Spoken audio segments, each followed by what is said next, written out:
I mean, I'm just trying to find out, because what I do in my personal life is my personal life. Correct. And what someone else does in their personal life is their personal life. Don't be doing all that. And I don't know if it's because he's a man, but he don't be doing all extra fine out stuff with him. I seen him some on something. He look like a bum. What? He looking like a bum, like he ain't shaved in months.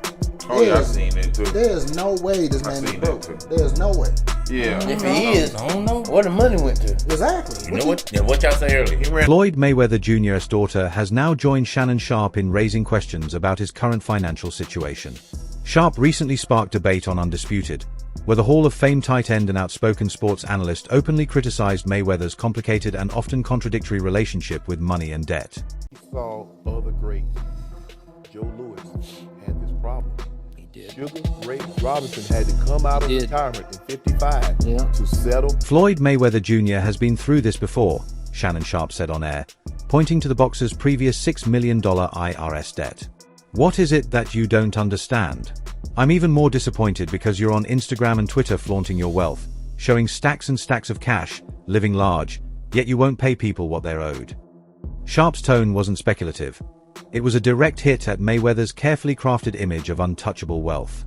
The latest wave of scrutiny was triggered by Mayweather's reported attempt to seek relief from the IRS over a tax bill dating back to 2015, along with ongoing issues, from problems at his gym tied to unpaid staff to multiple reports this year highlighting the scale of his alleged debts. He saw other greats.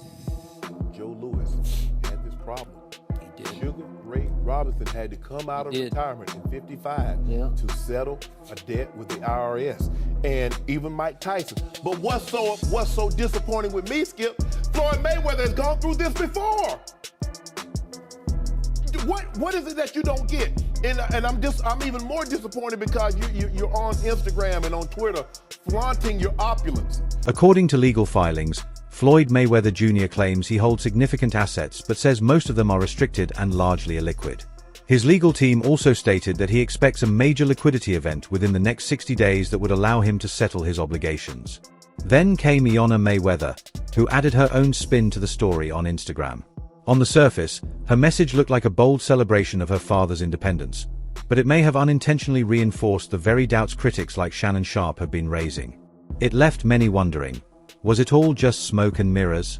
In her post, Yaya referenced Mayweather's famous decision to buy himself out of his top-rank contract back in 2006. Quoting him, she wrote, "I bought myself out of my contract for $750K, and then made $750 million from 3 fights. Those fights, against Canelo Alvarez, Manny Pacquiao, and Conor McGregor, were the blockbuster events that supposedly made Mayweather wealthier than any fighter before him." You gotta understand, the only thing more embellished than Floyd Mayweather's pay-per-view numbers is Floyd Mayweather's net worth, and he made a lot of money. But remember this, it does not matter what you made, it matters what you kept, and he is a dum-dum. So anyone, Floyd's made $1 billion, Floyd has gotten $300 million for Pacquiao, $300 million for McGregor. That might be true, but that money does not exist anymore. Is that what you're saying? But the way she framed it, the tone, the timing, it didn't feel like a celebration of stability.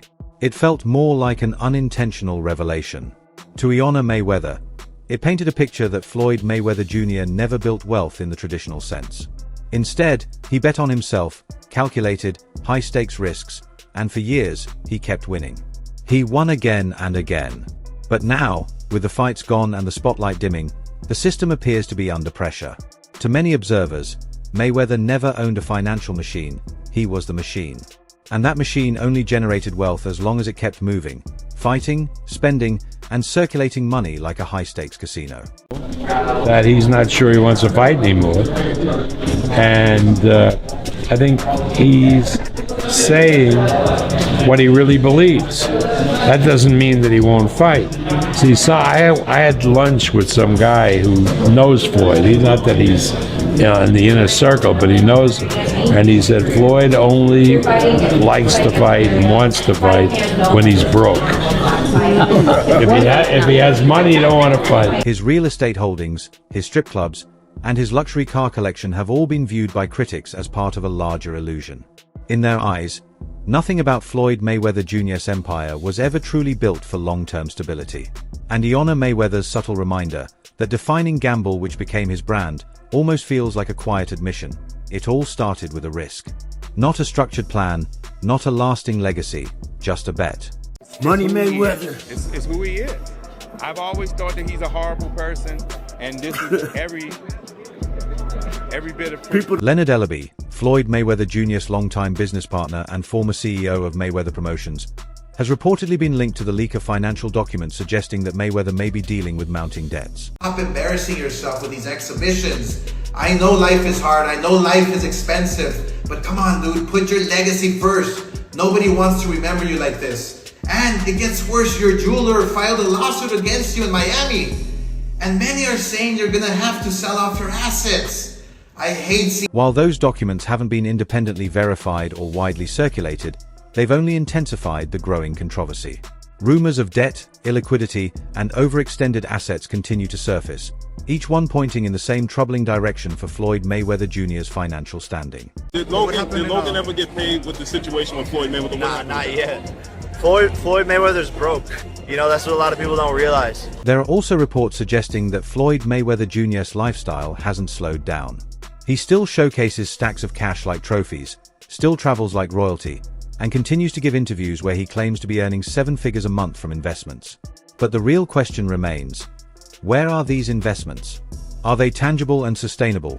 Or are they tied up in vanity ventures and high-maintenance assets that can't easily be liquidated when debts start to surface?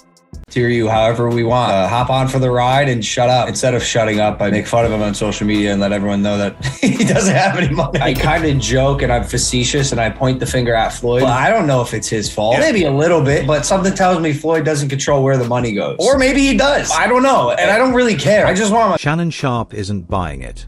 Reflecting on Floyd Mayweather Jr.'s 2017 fight with Conor McGregor, Sharpe suggested there was more behind the matchup than fans initially believed. People thought it was McGregor chasing the fight, he implied, but Mayweather wanted that massive payday. In his view, Floyd didn't just want the spotlight, he needed it, driven by pressures that went beyond proving boxing dominance. That score wasn't only about supremacy in the ring, it was about staying financially afloat. Because someone like Mayweather doesn't operate in the middle ground.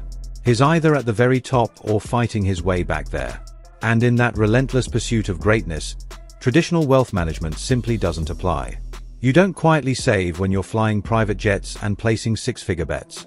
You don't slow down when your entire image depends on looking untouchable.